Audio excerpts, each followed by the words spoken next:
Bonjour à tous. Donc aujourd'hui dans cette vidéo, on va voir ce qui concerne le montant des loyers.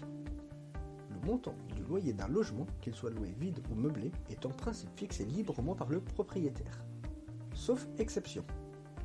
Le propriétaire ne peut pas fixer librement le montant du loyer si le logement se trouve en zone tendue, car ces communes sont soumises à l'encadrement des loyers. Dans ces villes, le loyer est plafonné lors de la mise en location du logement, pour le cas d'un premier locataire, et lors du renouvellement du bail, pour le cas du même locataire.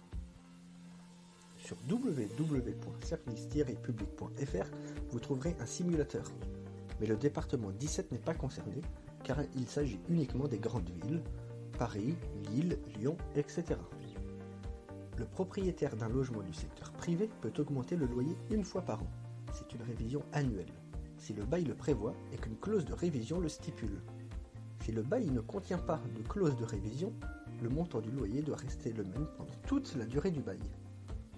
Par contre, lorsque le propriétaire réalise des travaux d'amélioration à ses frais, il peut augmenter ou majorer exceptionnellement le loyer en cours de bail.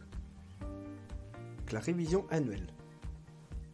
Le propriétaire d'un logement a le droit de réviser le loyer une fois par an si une clause a été inscrite au bail. Les règles de révision du loyer est régie par la loi de 1948 ou selon les conventions de l'ANA. La règle de calcul. L'indice de référence des loyers, l'IRL, sert de base pour calculer la révision du loyer. L'augmentation annuelle du loyer est plafonnée tous les ans selon l'évolution de l'IRL. Pour connaître le montant du loyer, il faut connaître 3 informations. Le montant du loyer hors charge, l'indice de référence des loyers, il correspond à l'IRL indiqué au bail si ce n'est pas indiqué dans celui-ci, si non précisé dans le bail, se reporter aux dernières IRL connues lors de la signature du bail. Et l'indice de référence des loyers du même trimestre de l'année précédente.